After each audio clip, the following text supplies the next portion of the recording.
Bom dia, pessoal, tudo bem? Espero que estejam todos bem aí. Bom dia, boa tarde, boa noite, né?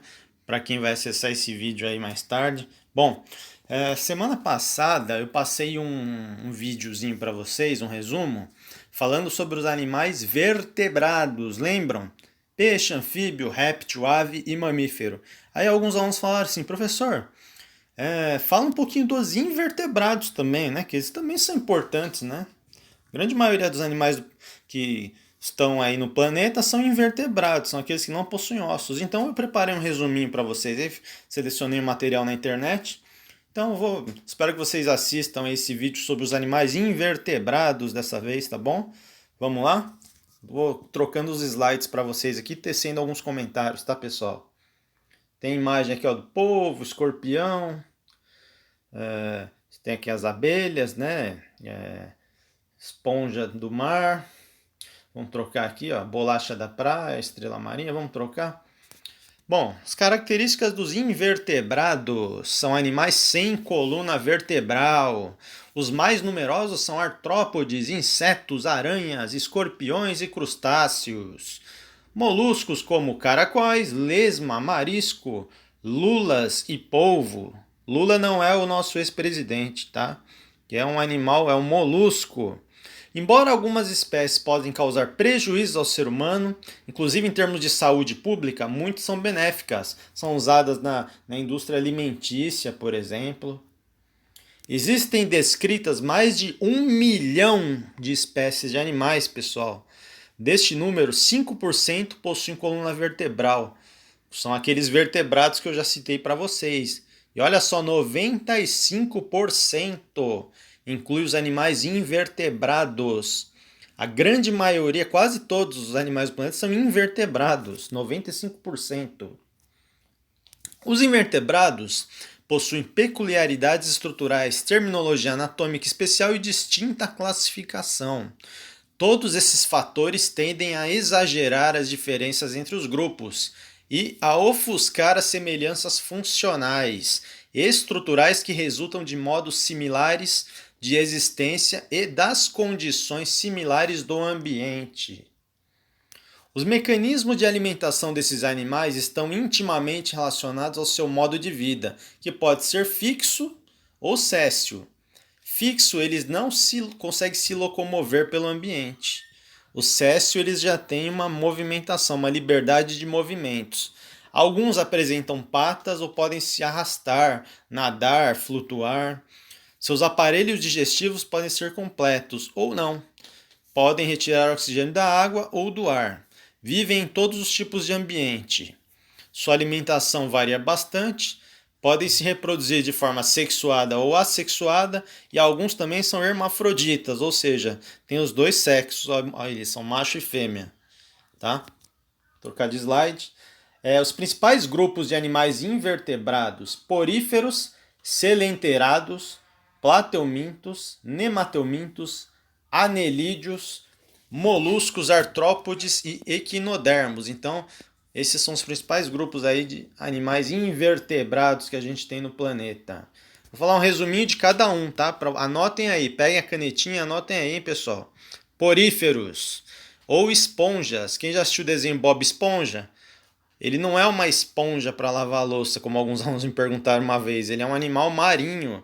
Ele não, embora ele não possua tecidos verdadeiros, é o animal mais primitivo, vamos dizer assim, que a gente tem no planeta Terra, tá?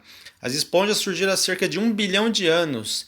Se originaram de seres unicelulares e heterotróficos que se agruparam em colônias. Não possuem órgãos, né? Eles possuem orifícios que filtram a água do mar, né? Eles se alimentam daquelas partículas que tem no mar, tá? Eles filtram, tem vários poros no corpo dele para filtrar o alimento. As esponjas somente se locomovem quando elas ainda são jovens e pequenas. E no resto da vida delas ficam séssil, ficam paradinhas lá no substrato marinho, né? Não possuem órgãos especializados para digestão, excreção ou reprodução. Todas essas funções são realizadas por alguns tipos de células que ele tem no corpo dele. Aí. Tem algumas imagens para vocês observarem aí embaixo. Trocar de slide. Selenterados. Surgiram provavelmente entre 1 bilhão e 800 milhões de anos atrás, depois dos poríferos. Ao contrário dos poríferos, esses animais sim já possuem cavidade digestiva, mas são animais exclusivamente aquáticos. Exemplo, a anêmona do mar. Quem já assistiu o desenho Procurando Nemo, né, aquele peixinho palhaço, o Nemo ele se esconde ali na anêmona do mar. Algumas imagens, a gente tem a caravela portuguesa, aquele que está ali no alto, na lateral da tela, tá? Coral também é um exemplo, os recifes de corais que estão em extinção aí por todo o planeta, né? São animais muito bonitos. Os moluscos, animais de corpo mole protegido por concha. Alguns têm conchas, né? Outros não. São invertebrados que possuem corpo bem mole. Exemplo, caramujo possui concha. Tá? O polvo e a lula possuem uma concha interna. A lesma não tem concha. Tá? Alguns são univalves, possuem apenas uma concha. E aqueles que têm duas conchas são chamadas de bivalves. Alguns moluscos são filtradores e acumulam resíduos de água contaminada no corpo. Por isso é importante comprá-los em locais que garantam segurança para serem usados na alimentação. Na indústria, as conchas dos moluscos são usadas para fabricar bijuteria, botão, são utilizados também para fazer adubo, tá? São inúmeros os usos que o ser humano faz desses animais. Os equinodermos, animais exclusivamente marinhos, possuem um esqueleto interno, que a gente chama de endoesqueleto.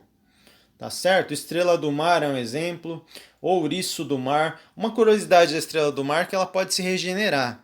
Ela tem um disco bem no centro do corpo dela.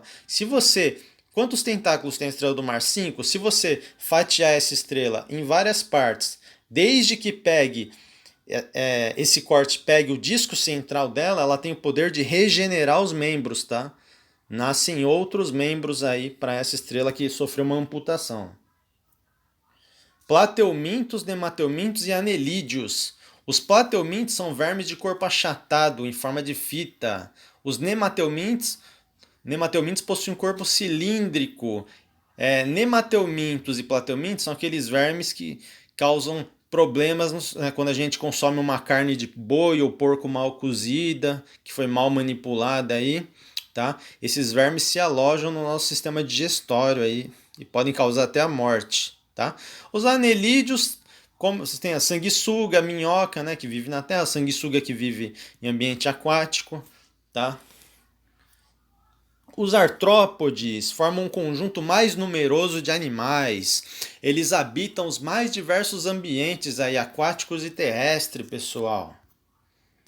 Se você observar atentamente, as pernas dos artrópodes, verá que elas têm juntas ou articulações. Daí o nome artrópodes. É uma palavra que vem do grego, onde artron significa articulação e podos significa pés. Artrópodes, portanto, é o mesmo que pés articulados. Exemplos de artrópodes: aranha, escorpião, ácaro. Vamos colocar aqui na imagem.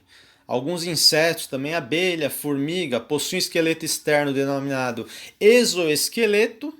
É o que se chama de casca na lagosta, siri, camarão, barata. Olha outro exemplo que a gente vê na imagem ali, joaninha, borboleta, louva-a-Deus, tá? O exoesqueleto é resistente e limita o crescimento do animal. Assim, o exoesqueleto velho e limitante é trocado por um novo e folgado, que permite o crescimento e continuidade aí da espécie. Essa troca do exoesqueleto, que pode ocorrer várias vezes durante a vida do animal, é chamada de muda ou equidise. O escorpião realiza esse processo de equidise ou muda, também a aranha, tá? Os aracnídeos estão divididos em vários grupos. Dentre os mais importantes temos os araneídeos, aranhas, escorpionídeos, os escorpiões e acarinos, que são os carrapatos e os ácaros. Bom, pessoal, eu fiz um resuminho bem legal aqui para vocês sobre os invertebrados. Anotem no caderno, tá bom? Na aula de hoje é só. Fiquem com Deus aí. Bom fim de semana para vocês aí. Tchau, tchau. Até a próxima.